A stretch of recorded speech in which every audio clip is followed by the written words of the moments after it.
수요 예배 하나님 앞에 드리도록 하겠습니다.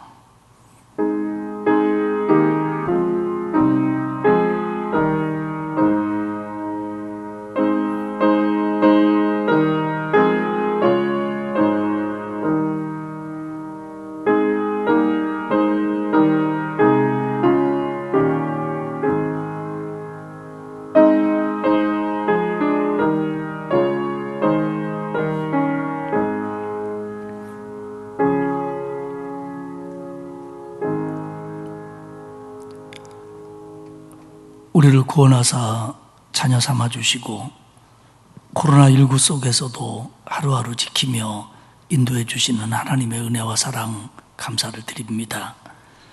이 시간 저희들이 또 수요 예배로 각자의 가정과 처소에서 모여 예배하오니 하나님의 백성들이 예배하는 곳에 하나님께서 임재하여 주시고 우리 모두의 예배를 받으시며 은혜와 복과 새 힘을 더하여 주옵소서. 감사드리며 예수님의 이름으로 기도하옵나이다. 아멘. 찬송가 546장 부르겠습니다. 이 찬송 부르고 백사무엘 목사님 기도하겠습니다.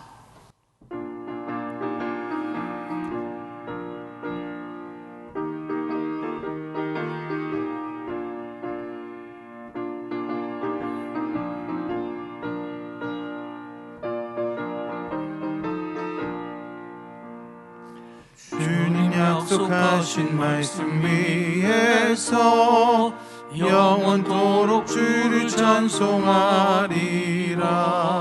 소리 높여 주께 영광 돌리며 약속 믿고 굳게 서리라.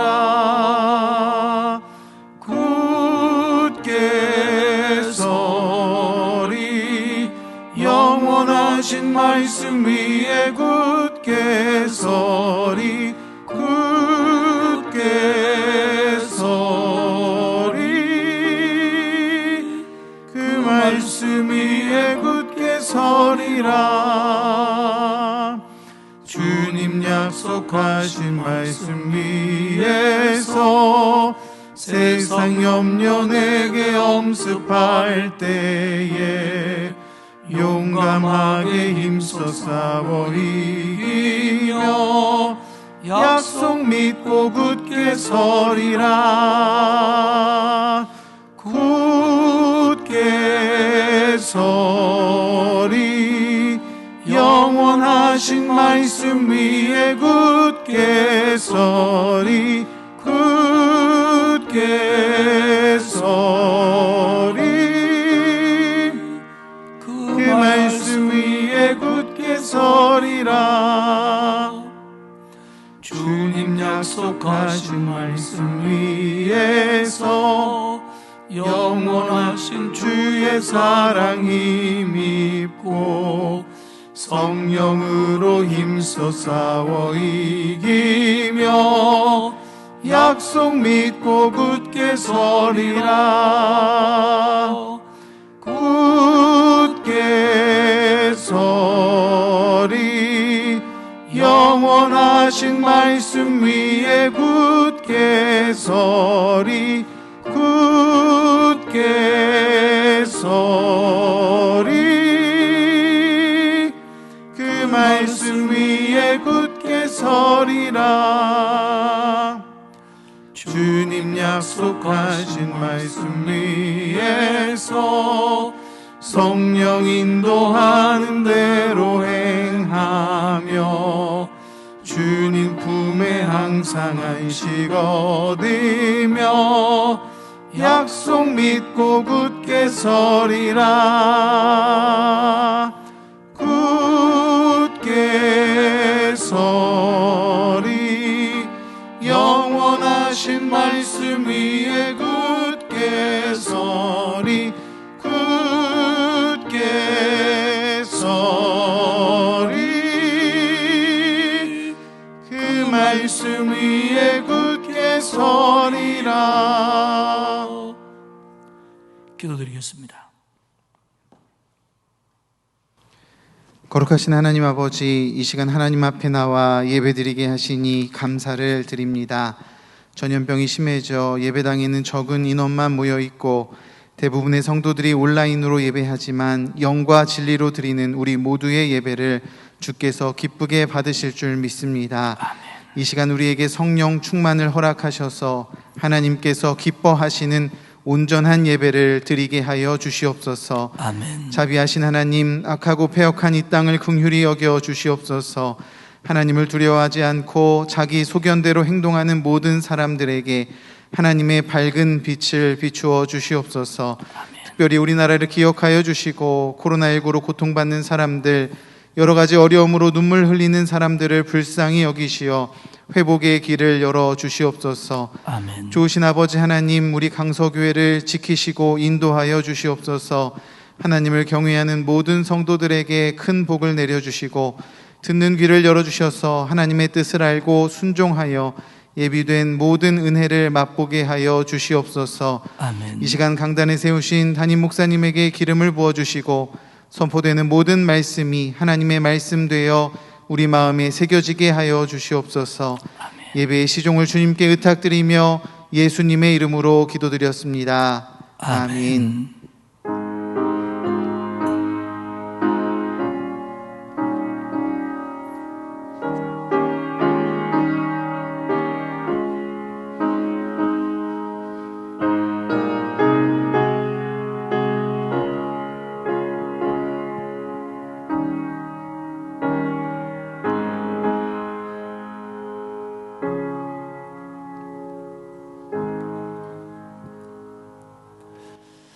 알고 계신 것처럼 2주 동안 모든 공적 예배, 그러니까 새벽 기도회, 수요 예배, 주일 예배를 다 온라인 예배로 드립니다. 여러분들 가정에서 예배하지만 예배 시간들 꼭 참여하시고 또 경건한 마음으로, 간절한 마음으로 예배 드릴 수 있기를 바랍니다. 하나님의 말씀은 룻기 2장입니다. 제 성경으로는 구약성경 403페이지고요. 룻기 2장 1절에서 마지막 절까지 저하고 여러분이 한 절씩 교독하도록 하겠습니다. 룻기 2장 1절입니다. 나오미의 남편 엘리멜렉의 친족으로 유력한 자가 있으니 그의 이름은 보아스더라. 모압 여인 룻이 나오미에게 이르되 원하건대 내가 밭으로 가서 내가 누구에게 은혜를 입으면 그를 따라서 이삭을 줍겠나이다 하니 나오미가 그에게 이르되 내 따라 갈지어다 하매 룻이 가서 베는 자를 따라 밭에서 이삭을 줍는데 우연히 엘리멜렉의 친족 보아스에게 속한 밭에 이르렀더라. 마침 보아스가 베들레헴에서부터 와서 베는 자들에게 이르되 여호와께서 너희와 함께 하시기를 원하노라 하니 그들이 대답하되 여호와께서 당신에게 복 주시기를 원하나이다 하니라.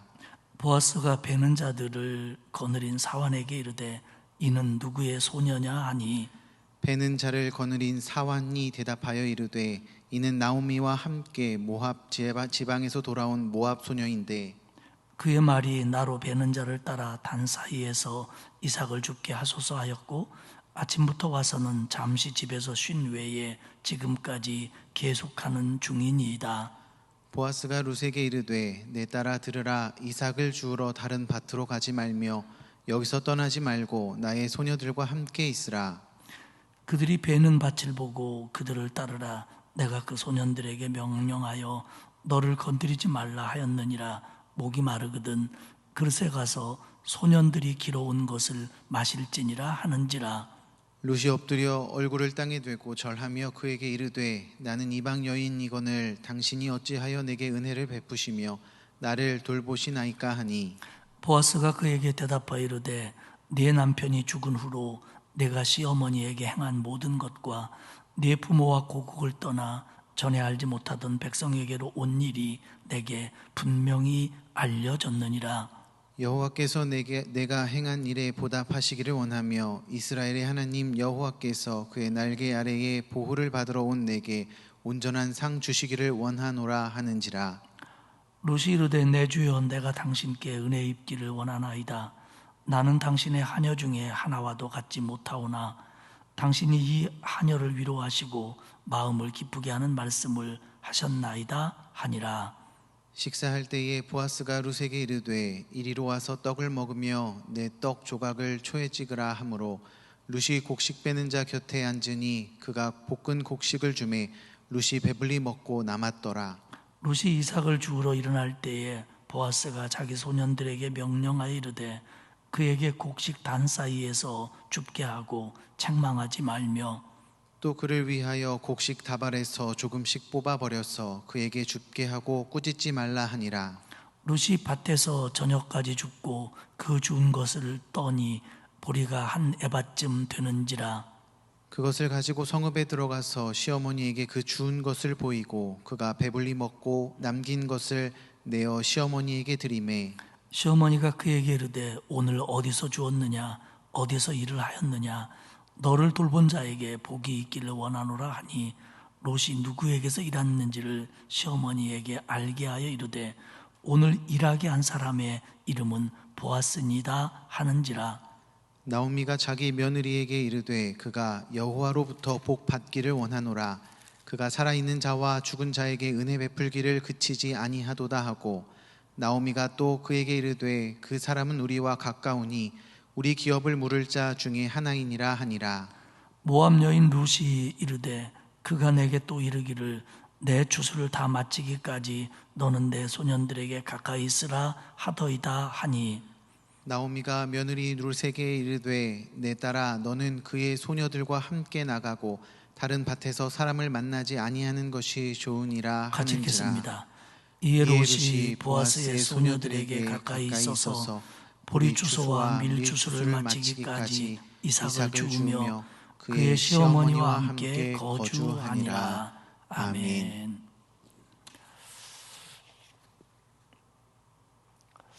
모든 성도들이 다 예배당에 나오신 것은 아닙니다만은 그래도 많은 성도들이 함께 나오셔서 예배당에서 주일 예배를 드리고 또 수요 예배 새벽 기도 하다가 다시 또 이렇게 코로나가 더 확산됨으로 말미암아 다시 온라인 예배를 드리게 돼서 참 속상합니다. 그리고 또 같은 예배지만 똑같은 예배를 인도하지만 저희들 목회자 입장에서는 굉장히 어색하기도 하고 좀 그렇습니다. 그러나 또 이것도 하나님이 받으시는 예배이기 때문에 우리 지금 예배당에는 목회자 몇 분밖에 안 계십니다만은 우리 성도들 가정에서 예배를 보는 게 아니라 설교를 듣는 게 아니라 예배 순서에 의해서 경건하게 예배를 드리는 정말 예배를 드리는 그런 성도들이 될 수 있기를 바랍니다. 오늘은 룻기 2장입니다. 룻기 1장은 그 나오미의 주로 상실에 관한 거였습니다. 나오미의 가족이 베들레헴에서 흉년을 만났고 그래서 이방 땅인 모압으로 이주를 하고 또 이주에서는 남편이 죽고 두 아들이 죽고 그래가지고 다 망해가지고 이제 고향으로 돌아오고 이것이 이제 룻기 1장의 얘기 아닙니까? 가족을 잃었고 또 재산을 잃었고 또 돌아와서는 자존심도 잃었고 그러는 과정 속에서 사실 신앙도 많이 잃었고 왜냐하면 나오미가 하나님 얘기를 많이 합니다만은 사실은 하나님께 대한 어떤 모든 걸 의지하는 마음도 적고요 감사도 없고요 그럴 수밖에 없다고 볼 수도 있지만 그런가 하면 또 앞으로 나타날 하나님의 은혜에 대한 기대심도 사실 모압에서 돌아올 때는 없었다라고 봐야 맞습니다. 그렇기 때문에 상당히 영적인 면에서도 많은 걸 잃고 돌아오는 셈이 된 겁니다. 룻기 2장은 우리가 읽은 것처럼 이런 상실 속에서 절망 속에서 작은 소망이 보이기 시작합니다. 이게 이제 하나님의 은혜이고 하나님의 돌보심입니다. 룻기 2장의 내용은 베들레헴에 돌아온 나오미와 룻의 얘기입니다. 돌아와서 농사를 질 만한 밭도 없었던 것 같아요. 그럴 수밖에 없죠. 정리해가지고 떠났으니까. 근데 그러다 보니까 남의 밭에 가서 이삭을 줍습니다. 1장 22절에 얘기하는 것처럼 돌아온 때가 보리 추수 때였는데 밀 추수도 같은 때 하지요.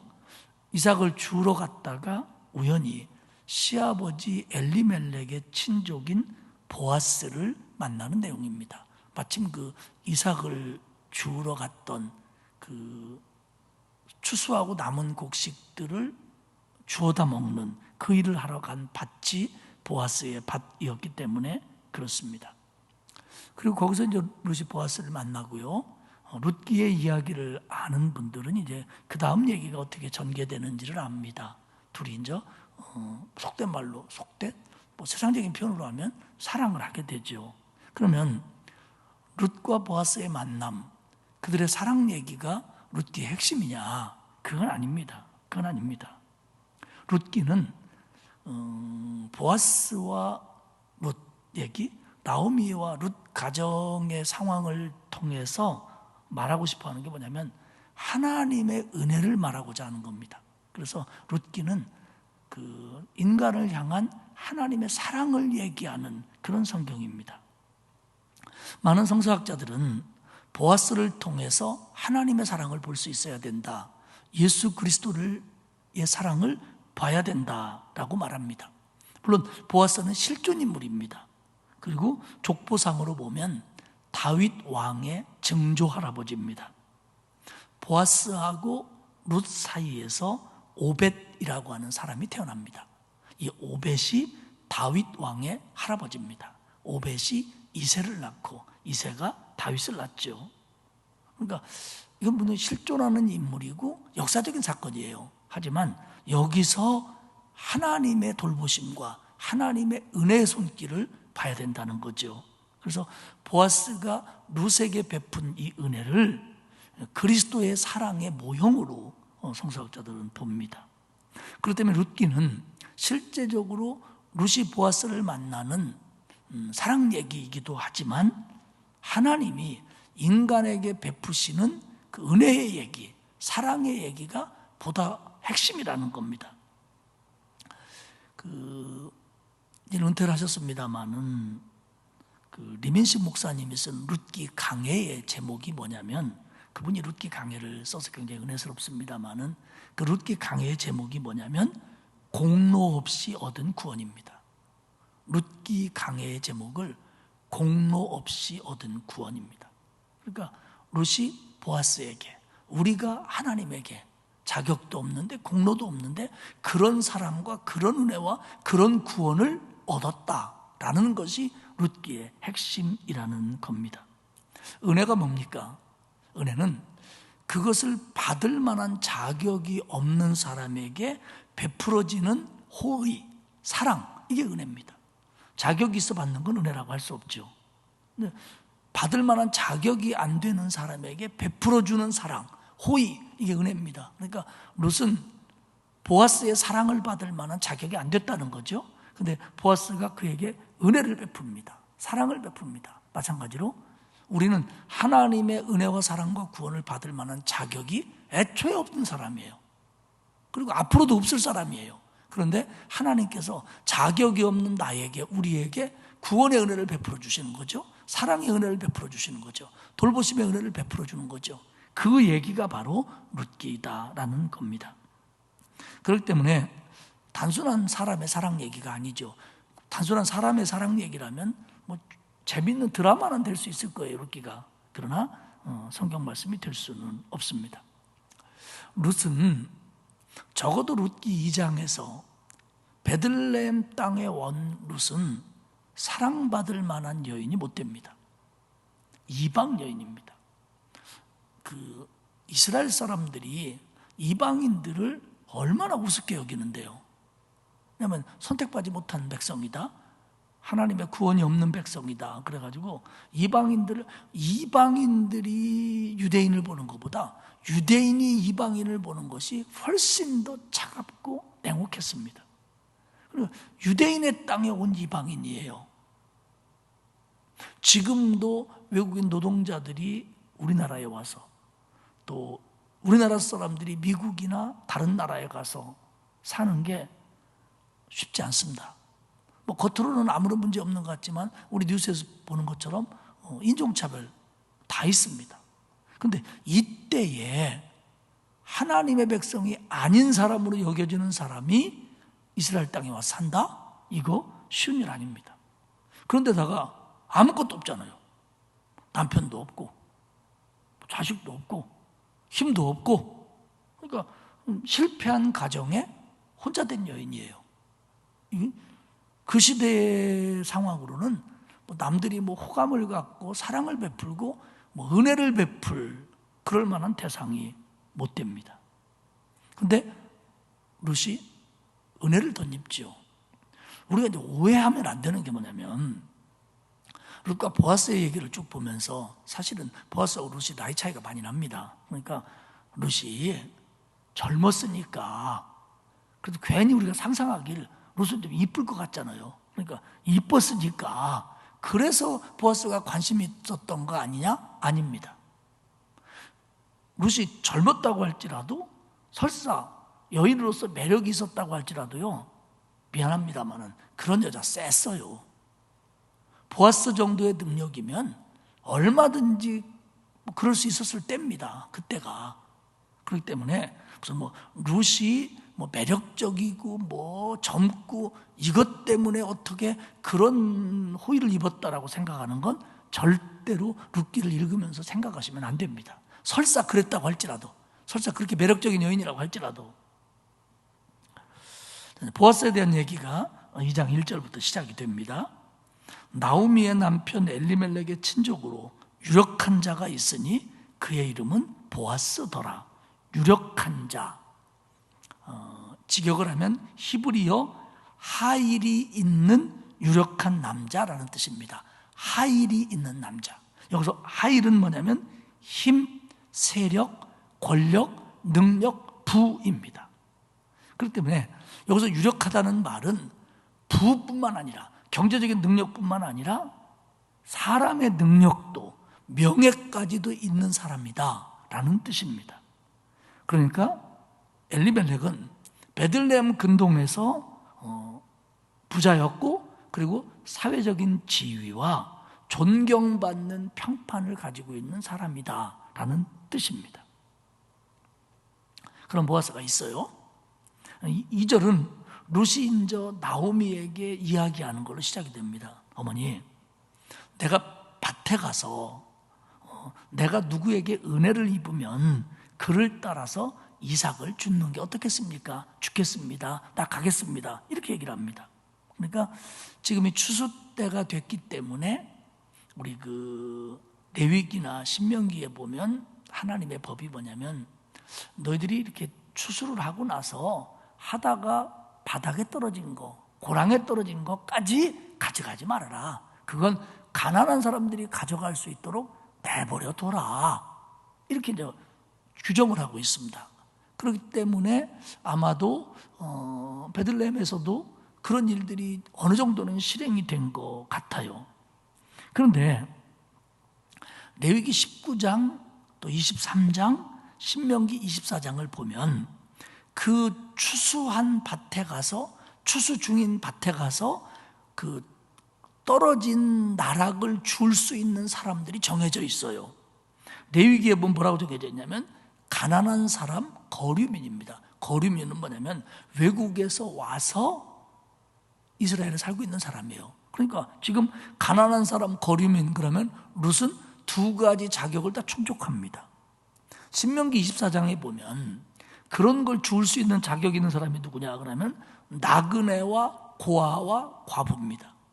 여기서 나그네는 국내인으로서 거처가 없는 사람일 수도 있지만 외국인으로서 거처가 없는 사람도 포함될 수 있다라고 봐도 돼요. 그러면 신명기 자격에도 과부이고 나그네입니다. 그러니까 룻은 아마 베들레헴에서 가장 자격을 갖춘 사람일 거예요. 그러면 내가 누구에게 은혜를 입으면 그를 따라서 이삭을 줍겠나이다라고 말 안 해도 되는 거예요. 그냥 밭에 가서 주우면 돼요. 아무 밭이나 가서. 왜? 율법 규정에 의하면. 그러니까 가난한 사람들이나 과부나 고아나 객이나 거류민들이 뭐 과일을 다 거두고 난 다음에 늦게 익는 것들을 따지 말고 그 사람들이 따가게 해라. 그리고 너희들이 추수할 때 바닥에 떨어진 것은 줍지 말고 그들이 가져가게 해라라고 하는 건 하나님이 정한, 오늘로 말하면 사회복지입니다. 그리고 사회보장제도예요.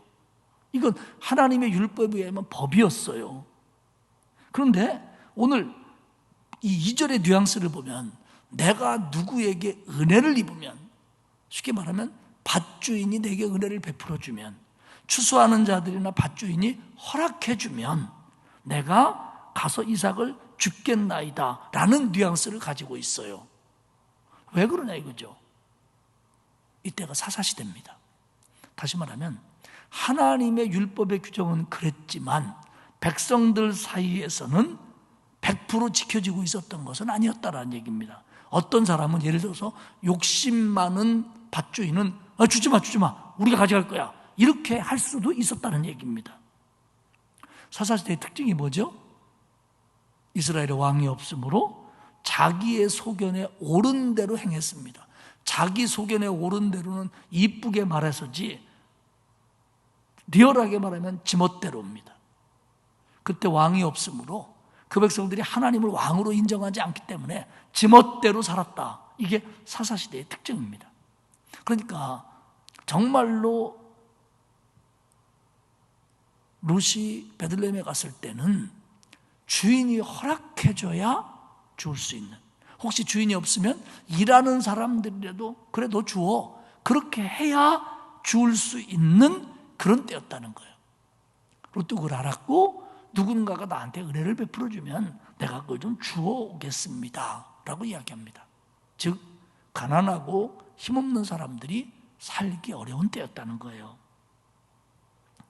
룻이 내가 가보겠다고 그러니까 시어머니 나오미가 그래 다녀와라 내 딸아 갈지어다 그럽니다. 나오미는 같이 안 가요? 같이 가려고도 안 합니다.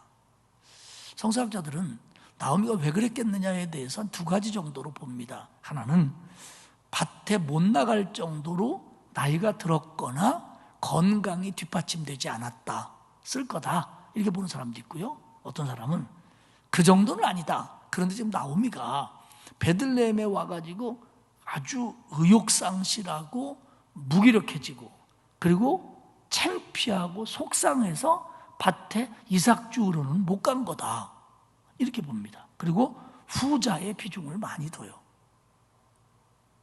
이해는 가요. 그런 대로 잘 살던 사람인데 더 잘 살아보겠다고 흉년을 피해서 모압으로 갔는데 남편 죽고 자식 죽고 쫄딱 망해갖고 과부 시어머니 과부 며느리 둘이 왔다더라. 베들레헴 소문 쫙 났습니다. 근데 이번에는 아주 시어머니하고 며느리가 누구네 밭에 이삭 주스러 왔다더라. 이 소문이 싫은 거예요. 뭐 이해는 갑니다. 이해는 갑니다. 그런데 그러면 안 되지요. 그러면 안 되지요. 그 라틴 속담에 이런 속담이 있다고 그럽니다. 하나님의 섭리는 게으른 자를 돕지 않는다. 성경은 아닙니다. 라틴 속담. 우리 아는 이거 비슷한 속담이 있죠. 하늘은 스스로 돕는 자를 돕는다. 그러니까 사실은 모녀 시어머니와 며느리가 같이 가서 주었어야 맞아요. 정상적이라면. 그런데 나오미는 아팠는지 뭐 의욕이 생기지 않았는지 창피한지 안 났습니다. 그런데 우리가 여기서 이제 또 오해하지 말아야 될 건 뭐냐면 그러나 룻은 애썼다.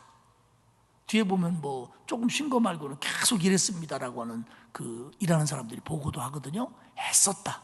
그러니까 룻이 그렇게 했으니까 하나님이 불쌍히 여기서 도와줬다. 이건 아닙니다, 여러분. 룻이 애쓴 건 맞지만 하나님이 룻을 돌보셨다. 하나님이 룻과 나오미에게 은혜를 베풀어줬다. 요게 맞습니다. 그러니까 열심히 일하니까 하나님이 복을 줬다가 아닙니다. 사실 이 본문에서는 뭐 이삭 주신 게 뭐 열심히 하면 얼마나 했겠어요. 물론 열심히 한 거 우리가 배워야지요. 또 열심히 살아야지요. 그러나 여기서는 나오미의 룻의 열심을 강조하는 게 아니라 하나님의 은혜를 강조하는 본문이라는 거 우리가 오해를 하면 안 됩니다. 3절에 보면 룻이 가서 베는 자를 따라, 그 일하는 사람들을 따라 밭에서 이삭을 줍는데 우연히 엘리멜렉의 친족 보아스에게 속한 밭에 이르렀더라. 룻이 이삭 주스러 갔는데 우연히 보아스의 집에 밭에 가게 됐다는 거예요. 우연히. 여러분, 우연히를 만들어낼 수 있는 자는 둘밖에 없습니다. 하나는 드라마 작가입니다. 웬 드라마에는 그렇게 우연히 많은지, 우연히 만나고 우연히 마주치고, 그리고요 드라마의 비밀은요 다 우연히 듣게 돼요. 뭐 출생의 비밀이라든지 뭐 이런 것들 보면요, 제가 뭐 드라마 좋아하진 않습니다만 제가 사실 그런 것 때문에 드라마를 안 보는데, 막 중요한 얘기를 막 저쪽에서 하고 있는데 우연히 가다가 듣는 거예요. 옆방에서 말도 안 되는 얘기들. 그러니까 우연히를 만들어낼 수 있는 하나는 드라마 작가입니다. 두 번째 우연히를 만들어낼 수 있는 분은 하나님입니다. 역사의 주관자시니까요. 그런데요, 우리가 이제 우연히를 오해하면 안 돼요.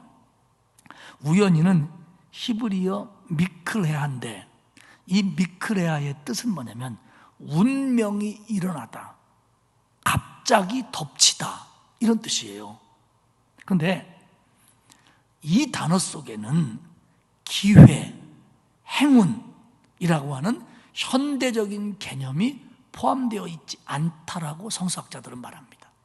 물론 가끔 이 미클레아라고 하는 이 단어가 오늘도 본문에서 우연히라고 번역된 것처럼 요즘 우리의 개념으로 뭐 행운이 찾아왔다, 기회가 왔다, 이런 뉘앙스와 이런 느낌을 우리에게 주지만 사실 히브리어의 그 단어에는 그런 뜻이 없습니다. 왜 없냐? 기회, 행운, 이 개념이 구약 성서에는 낯설은 개념입니다. 다시 말하면 하나님의 뜻이 이루어지는 거지, 인간에게 우연히 뭐가 찾아왔다, 기회가 생겼다, 이건 아니라는 게 구약 성경의 가르침입니다. 그렇기 때문에 이 번역을 우연이라고 말하지만 우리가 오늘 생각하는 인간들이 어떻게 만난 우연, 인간들에게 어떻게 찾아온 기회, 행운, 이런 말은 아니라는 거예요, 이 뜻이요. 이건 뭐냐면 하나님이 역사하신다고 하는 단어예요. 뭔가가 일어나다, 뭔가가 덮치다, 이런 뜻이에요.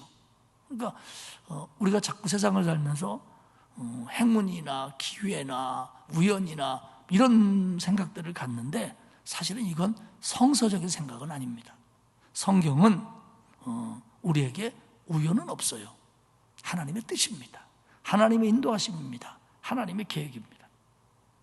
그렇다고 또 모든 걸 하나님의 계획이라고 그래갖고 아파트에서 내려오다가 교인 하나 만나면 이건 하나님의 뜻이라고 커피 먹자고 이럴 필요는 없어요. 그거 우연히 만난 거예요, 그건. 예. 어쨌든 우리 마음속에 가지고 있는 개념이 뭐냐면 내 인생에 행운이 있고 이건 나한테 찾아온 마지막 기회다 뭐 어쩌고 이건 행운이다, 이런 생각을 가지면 안 된다는 거예요. 내 삶은 하나님이 개입하신다는 걸 분명히 알아야 된다는 거예요. 룻에게 행운이 찾아왔다가 아니라 하나님이 역사하셨다라는 뜻입니다. 그런데 번역을 우연이라고 그랬어요. 4절을 보면 더 재밌어요. 4절은 뭐라고 하냐면 마침 보아스가 베들레헴으로부터 왔다는 거예요. 어디로? 보아스에게 속한 밭으로. 그 룻이 이삭을 줍는 밭으로. 근데요, 여기서 보아스에게 속한 밭이라고 하는 이 말의 정확한 뜻은 보아스에게 속한 밭 중의 일부분이라고 봐야 돼요. 그러니까 보아스 밭이 여기만 있는 게 아니에요. 보아스가 밭이 많았다는 거예요. 그리고 여러분, 주인이 추수 때가 이때만 하더라도 굉장히 길거든요. 기계로 할 때가 아니니까. 근데 그때마다 모든 밭을 주인이 가보는 건 아니에요. 밭이 많으니까. 그런데 마침 보아스가 그때 여러 개 밭 중에서 룻이 이삭을 줍고 있는 밭으로 온 거예요. 우연히, 마침. 매번 오는 것도 아니고 모든 밭을 가는 것도 아닌데 마침 왔어요. 이게 뭐예요? 하나님의 역사를 얘기하는 거예요. 하나님의 돌보심이 그렇게 시작됐다는 거예요. 여러분에게 참 중요한 일 속에서 우연히가 생기고 마침이 생기면 이게 하나님의 은혜구나, 하나님이 간섭하시는구나 이렇게 깨닫고 감사하고 소중히 여기시기를 주님의 이름으로 축복합니다. 보아스가 룻을 보는 겁니다. 5절에 이렇게 얘기해요. 이는 누구의 소녀냐? 여기서 소녀라고 번역했습니다마는 모든 젊은 여자를 가리키는 통칭입니다. 정확하게 번역하면 이 젊은 여자는 누구에게 속해 있느냐 이런 뜻입니다. 누구에게 속해 있느냐.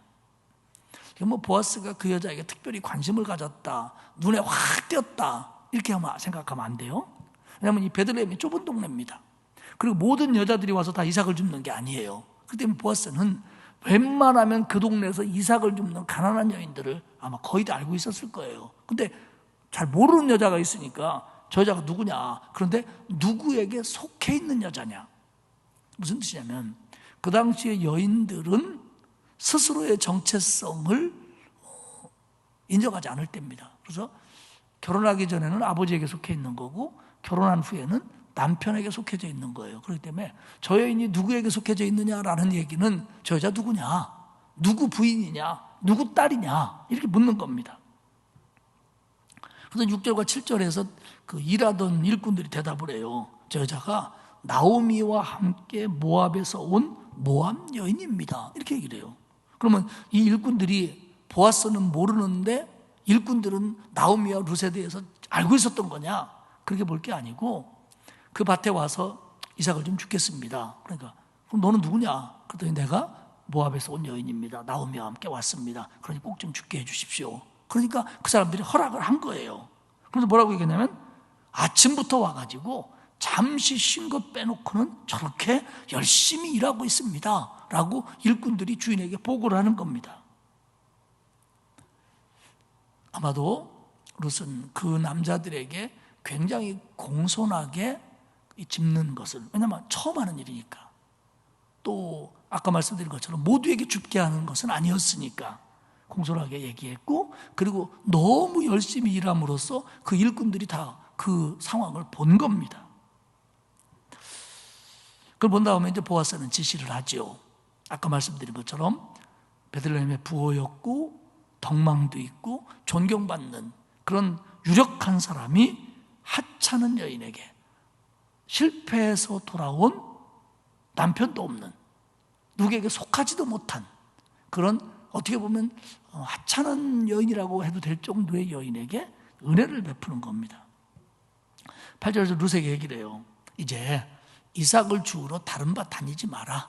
그리고 이 밭에 와서 이 밭에서 이삭을 줍는 다른 젊은 여자들과 함께 당신도 여기에서 주어라. 너는 이제 딴 데 가지 말고 내 밭에서만 이삭을 주어라. 밭이 얼마나 넓으면 주어라. 그렇게 얘기를 해요. 그러면서 9절에 뭐라고 했냐면 내가 소년들에게 명해서 그 일꾼들에게 명해서 너를 건드리지 말라 하였느니라. 너 귀찮게 하지 말라고 그랬다. 블록이라고 하는 신학자는 뭐라고 얘기하냐면요, 이것이 성경에 기록된 최초의 직장 내 성희롱 금지 정책이다. 이렇게 현대식으로 설명을 해요. 그러니까 너네 남자들이 여기 힘없는 여자 왔다고 뭐 희롱하고 장난치고 그렇게 못하게 했다. 그러니까 그런 거 신경 쓰지 말고 우리 집에 와서 일해라. 그렇게 얘기를 합니다. 그러면서 구절에 얘기하면 네가 목이 마르거든 우리 일꾼들이 길어온 물 그거 먹어라. 사실은 일꾼들은 자기가 먹고 이렇게 일하는 사람들은 짐을 지가 갖다 먹여야 되는데 내가 너에게는 특별히 해주마.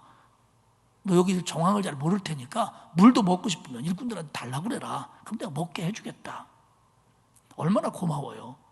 10절에 보면 룻이 보아스에게 얼굴을 땅에 대고 엎드려서 고마움을 표합니다.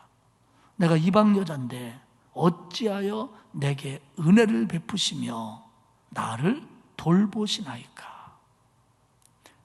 굉장히 감동받았어요. 그리고 이제 룻이 베들레헴에 온 지 얼마가 지났는지 모르지만 이방인에 대해서 차별하고 하시하는 걸 느꼈을 거예요. 그런 상태에서 이렇게 큰 밭주인, 유력한 분인 보아스가 자기에게 이렇게 은혜를 베풀어 주는 거에 대해서 너무너무 감사하는 거예요. 너무너무 감사하는 거예요. 보아스가 대답을 합니다. 내가 너의 얘기를 들었다. 네가 시어머니에게 행한 모든 것을 내가 들었고 시어머니를 따라 네 고향에서 참 낯선 땅 여기까지 왔다는 걸 내가 알고 있다. 이게 쉬운 일이 아닌데 네가 그렇게 착한 여자라는 걸 내가 들었다. 그래서 12절에 이렇게 축복합니다.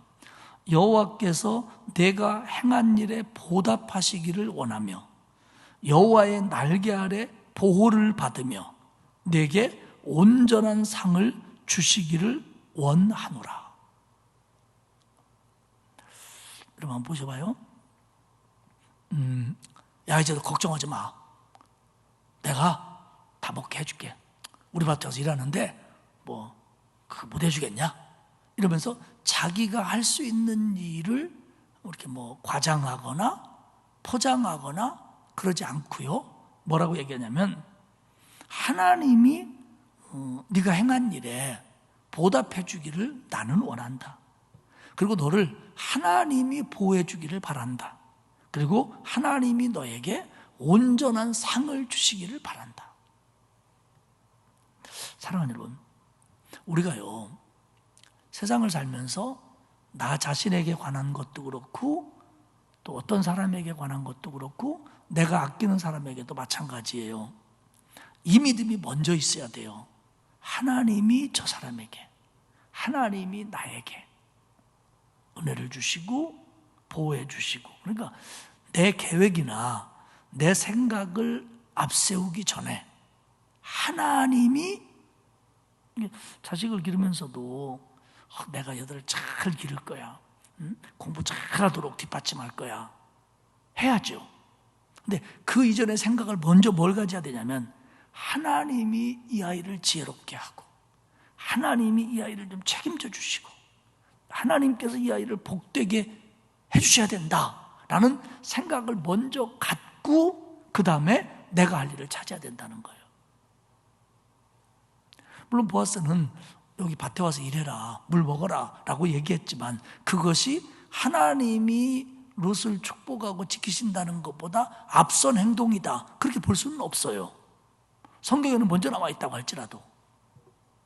그러니까 보아스의 생각은 하나님께서 이 여인에게 복을 주시고 이렇게 참 안타까운 여인을 축복해 주시고 이 여자를 보호해 주시기를 나는 바란다, 나는 기도한다, 그렇게 될 거다, 그런 생각을 갖는 거예요. 우리가요 모든 일을 함에 있어서 내 생각을 앞세우고 내 판단을 앞세우고 내 방법이나 내 지혜를 앞세우다 보면 이게요 실패하기 좋습니다. 그리고 어떤 성과가 생긴다고 할지라도 그것이 나한테 영적으로 도움이 안 돼요. 우리는 반드시 무엇을 하든 내 생각도 있고 지혜도 있고 계획도 있다고 할지라도 그것을 내세우기 전에 먼저 하나님이 해주시고 하나님이 이끌어가 주시고 하나님이 복을 주셔야 됩니다라는 생각을 형식이 아니라 진짜로 먼저 갖고 그거에 의해서 우리들의 노력과 우리들의 애씀과 우리들의 방법을 그 이후에 따라가야 맞는 거예요. 이게 이래야 하나님의 은혜를 경험할 수 있고 그리고 일이 되어감에 있어서 하나님이 주시는 축복과 은혜를 더 크게 경험할 수 있는 거예요. 이게 앞뒤가 바뀌면 참 신앙생활 속에서 많은 시행착오를 겪어야 됩니다. 여호와께서 내게 행한 일에 보답하시기를 원하며 여호와의 날개 아래 보호를 받으며 내게 온전한 상을 주시기를 원하노라. 우리는 자식을 위해서도 그렇고 교회를 위해서도 그렇고 누군가를 위해서도 하나님이 지켜주세요, 하나님이 복을 주세요, 하나님이 나한테 그렇게 기도하지만 사실은 생활에 있어서는 내 생각과 내 판단과 내 지혜와 내 계획을 앞세우려고 할 때가 많아요. 하나님보다 앞서려고 할 때가. 우리는 오늘 이 보아스의 얘기 속에서 그런 지혜를 얻어야 합니다. 13절에 롯이 이렇게 얘기를 해요. 나는 당신의 하녀만도 못한데 하녀와도 같지 못하오나 당신이 이 하녀를 위로하고, 나는 이방 여자로서 당신들의 하녀, 당신의 하녀만도 못한 여자인데 보아스 당신이 나를 위로해 주었습니다. 그런데 여기서 이 위로하다는 단어를 우리가 눈여겨볼 필요가 있는데요, 히브리어의 원뜻은 뭐냐면 누군가를 다시 한번 깊이 호흡할 수 있게 하다, 이런 뜻입니다. 누군가를 심호흡을 할 수 있도록 해주다, 이런 뜻입니다. 그러니까 막 인생의 숨에 막 헐떡이는 사람을 좀 심호흡할 수 있도록 도와준다. 또 혹은 뭐 아프거나 지치거나 힘든 사람에게 좀 이렇게 어떤 심호흡을 하고 평안과 휴식을 느낄 수 있도록 해주다, 이런 의미입니다. 그러니까 지금 롯이 한번 생각해 보세요. 그 모압 땅에서 남편 죽고 시어머니하고 뭐 가네 안 가네, 오지 마라, 간다, 이거 하고, 그리고 또 모압에서 베들레헴까지 오고 와서 어떻게 살아야 되나 뭐 이런 거 걱정하고, 그리고 밭에 이거 주스러 와가지고 잘 죽을 수 있을까, 내가 할 수 있을까, 이런 것들로 막 지금 인생이 막 힘들었는데 보아스의 말이 자기가 그렇게 숨가쁘게 달려오는 이 각박한 현실, 이런 삶 속에서 자기로 하여금 조금 심호흡을 하고 다시 정리하고 다시 일어설 수 있도록 나를 도와줬다, 이런 의미입니다. 이게 얼마나 소중한 얘기입니까?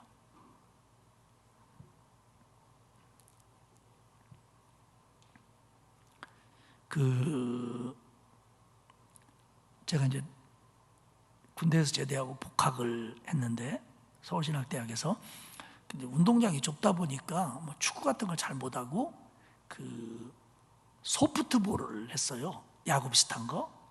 그런데 저는 이제 밖에서 구경하는데 그 1학년하고 2학년하고 했는지 뭐 같은 반끼리 했는지 하는데, 어떻게 이걸 어떤 사람이 배트로 쳤는데 이 배트로 놓쳤는지 때렸는지 옆에 있는 애가 여기가 맞은 거예요, 광대뼈가.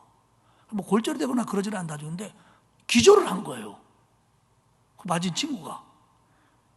그래가지고 우리가 막 난리가 났죠. 막 숨도 못 쉬는 것 같고. 근데 제가 그런 거 좀 알지 않습니까? 그래서 가가지고 이렇게 이제 뭐 이렇게 좀 허리도 좀 풀르고, 그리고 인공호흡까지 안 했는데도 이제 조금 정신을 차리더라고요. 여기는 막 이제 막 밤탱이가 돼가지고 막 이만해가지고. 그래서 이제 병원으로 가려고 119 부르는데 그 사이에 내가 이제 그랬죠. 호흡 깊이 하고 심호흡하고 심호흡하고. 그러니까 제가 막 하다가 옆에서 막 떠들고 난리가 났잖아요. 그 때린 녀석도 정신이 하나 없고. 그리고 심호흡을 하고. 나는 그거밖에 안 시켰어요. 그리고 이제 119가 와서 실어 갔더니 다행히 금은 안 가고 타박상만 입고 그랬다고 그랬는데, 1학년이었어요. 나는 군대 갔다 온 3학년이고. 아이고, 그 다음부터 그 녀석은 나만 보면 롯이 보아스에게 절하는 건 저리 가래요.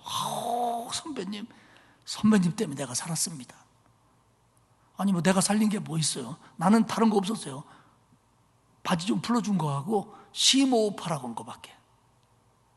근데 제가 나중에 진주로 목회를 하러 갔는데 그 녀석의 아버지가 그 같은 지방의 목사님인 거예요.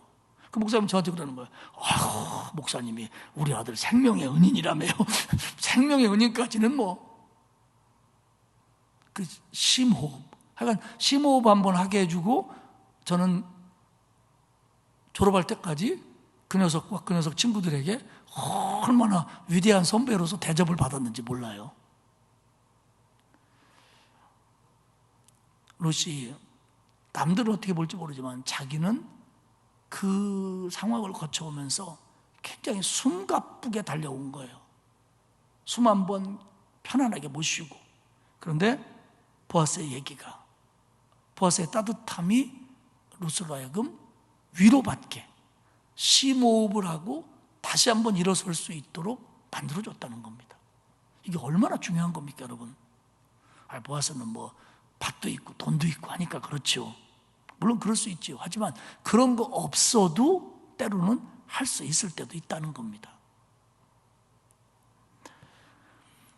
그러면서 14절에 보면 이제 점심시간이 됐는지 저녁시간이 됐는지 식사 때가 되니까 남들은 다 도시락 싸온 거 먹는데 아마도 롯은 처음에 갔으니까 뭐 도시락 싸가지고 갔겠어요. 어떻게 될지도 모르는데, 그러니까 함께 먹게 해주고, 그리고 일꾼들에게 지시합니다. 15절이죠.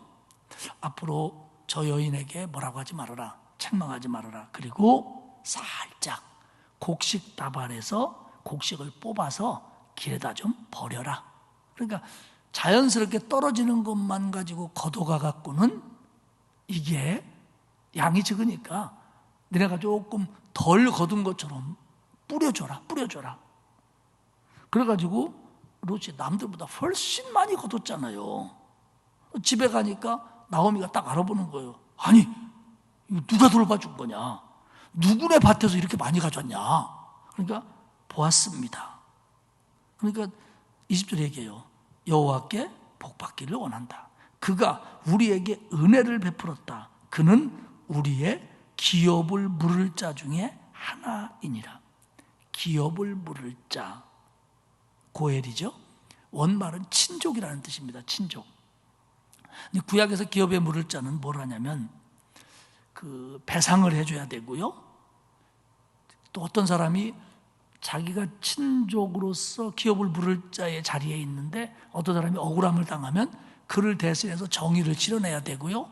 또 그의 땅과 소유를 보호해줘야 됩니다. 예를 들면 그 사람이 가난으로 그 땅을 팔게 되면 가문에서 되찾지 못하니까 자기가 그 땅을 지켜준다든지 그 땅을 사준다든지 뭐 이런 등등을 하는 겁니다. 때로는 혈통까지 있고요. 근데 이게 보통 이제 순서가 있죠. 제일 먼저는 형제고, 형제가 못하겠다. 이게 의무는 아닙니다. 못하겠다 그러면 3초로, 삼촌이 못하겠다 그러면 4초로, 사촌이 못하겠다 하면 6초로, 6초이 못하겠다 그럼 내려가는 거예요. 아무도 없다 그럼 못하는 거예요. 이게 말이 법이지 의무는 아닙니다. 근데 그런 사람 중에 하나라는 겁니다. 그러니까 지금 볼 때 이 룻 나오미네 집은 땅이 없지요. 그러면 그 보아스가 해줄 수 있는 일이 뭘까? 물론 뒤에는 이제 보아스가 룻과 결혼하게 되지만 적어도 여기서 나오미가 하는 얘기 중에 핵심은 너를 그렇게 보호해주고 물을 주고 떡을 주고 이렇게 넉넉히 가져오게 해주고 그리고 또 오라고 한 것은 그분이 우리의 친족이기 때문에 그랬을 것이다 라는 얘기로 그렇게 해석을 합니다. 뭐 여기서 뭐 나중에 이제 뭐 나오미가 코치를 합니다만은 막 그것까지 막 계산해가지고 했다라고 보기에는 아직 그 뭐 보아스가 그걸 할 이유도 없고요. 보아스가 거절하면 끝인 거거든요. 그런데 나오미가 그럽니다. 어쨌든 그분이 그렇게 말씀해 줬으니까 너 앞으로 다른 밭에 가지 말고 그분 밭에 가서 일하는 게 좋겠다. 그러면서 이제 2장이 마무리가 됩니다. 2장에서 강조되는 건 뭐냐면 하나님의 은혜가 시작되는 거예요. 근데 그것은 오늘 번역한 것에 의하면 우연 혹은 마침, 때마침, 우연히, 때마침 이렇게 보여져요. 그런데 그것은 사실은 하나님의 은혜고 하나님의 섭리입니다. 우리 성도들이 예수를 믿게 된 거, 또 강석교회 신자가 된 거, 또 뭐 여러 가지 살면서 겪는 교회와 관련되지 않은 많은 일들 가운데서도 어떤 때는 우연인 것 같고 어떤 때는 때마침인 것 같은 경우들이 많았을 거예요. 그런데 지나고 나면 이게 하나님의 인도하심이었구나, 하나님의 섭리였구나, 하나님의 은혜였구나 라고 깨달아지는 게 얼마나 많습니까? 그 얘기는 뭐냐면 앞으로도 하나님의 은혜, 하나님의 섭리, 하나님의 인도하심이 영원토록 나를 따를 겁니다. 하나님의 선하심과 인자하심이 평생 나를 따를 거라는 거죠. 그걸 가르쳐주는 게 사실은 룻기입니다. 말씀을 마치겠습니다. 어려운 때입니다. 하지만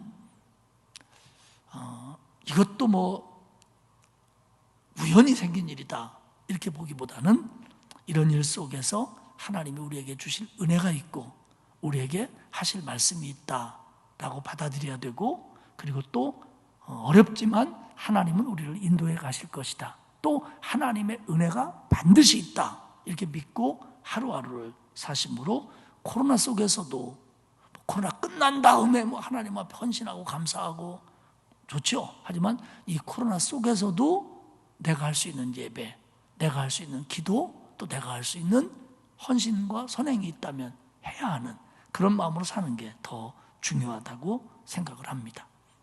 어쨌든 나오미와 룻에게 보아스를 통해서 하나님의 은혜가 임합니다. 나중 얘기는 이제 다음 주 수요일에 하도록 하겠습니다. 기도하겠습니다. 하나님 고맙습니다. 오늘 룻기 2장을 통해서 상실과 절망 속에 있었던 나오미와 룻에게 하나님의 은혜가 어떻게 시작되는지, 어떻게 임하는지를 깨닫게 하시니 고맙습니다. 사람들 편에서 볼 때는 우연인 것 같고 때마침인 것 같지만 하나님의 계획이었고 섭리였고 인도하셨음임을 저희들이 깨닫습니다. 하나님, 우리에게 은혜를 베풀어 주사 우리가 하나님의 선하심과 인자하심을 신뢰하게 하시고 하나님께 내 인생을 맡기며 하나님의 인도하심이 있음을 믿고 따라가는 저희들 될 수 있도록 도와주옵소서. 억지로 끌려가는 게 아니라 믿고 기쁨으로 따라가는 그런 주의 백성들이 됨으로 말미암아 하나님의 은혜 속에서 더 많은 기쁨과 감사를 누리게 하옵소서. 아버지 하나님, 코로나19 속에서 우리 성도들을 지켜주시고 하나님이 방패 되시며 피난처 되어주시고 보호막이 되어주셔서 우리 어린아이들로부터 또 공부하는 자녀들, 직장생활을 한 자녀들, 가정 꾸린 자녀들, 우리 성도들, 또 노년 가운데 있는 성도들 하나님 책임져 주시고 이 코로나 속에서도 평안이 있게 하시고 기쁨이 있게 하시고 감사로 승리할 수 있도록 하나님 책임져 주옵소서. 감사드리며 예수님의 이름으로 기도하옵나이다. 아멘. 487장 찬송하겠습니다.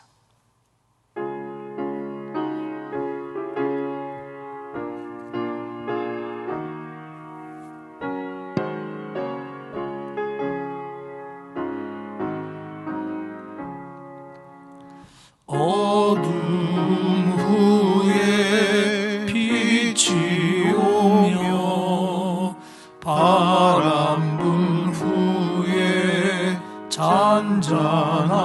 잔잔하고 소나기 후에 햇빛 나며 수고한 후에 쉼이 있네. 연약한 후에 강건하며 애통한 후에 위로받고 눈물 난 후에 웃음 있고 씨 뿌린 후에 주수하네. 괴로움 후에 평안 있고 슬퍼한 후에 기쁨 있고 멀어진 후에 가까우며 고독한 후에 친구 있네. 고생한 후에 기쁨 있고 십자가 후에 영광 있고 죽음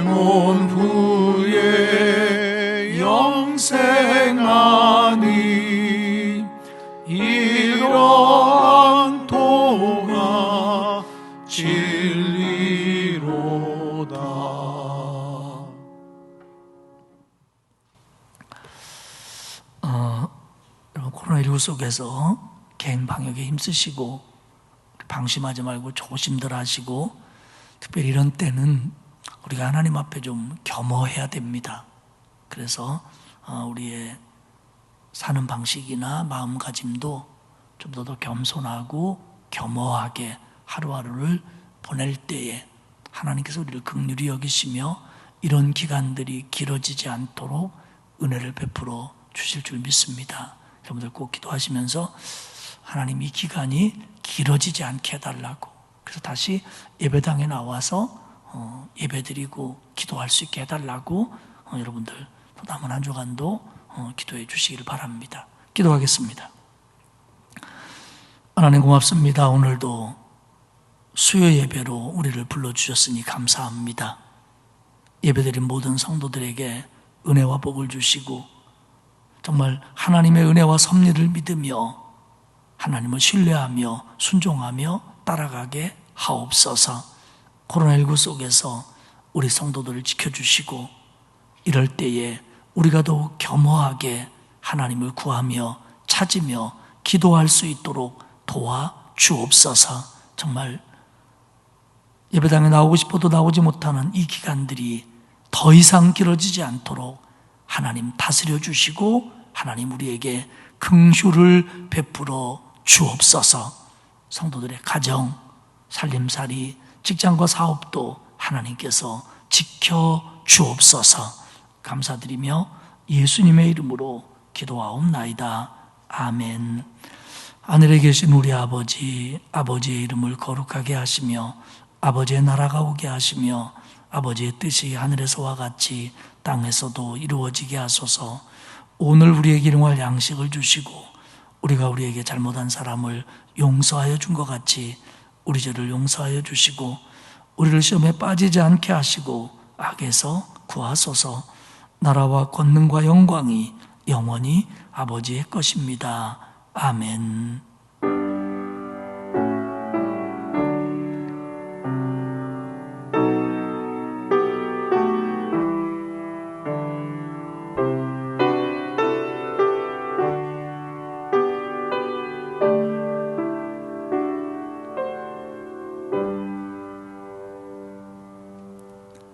수요 예배를 마쳤습니다.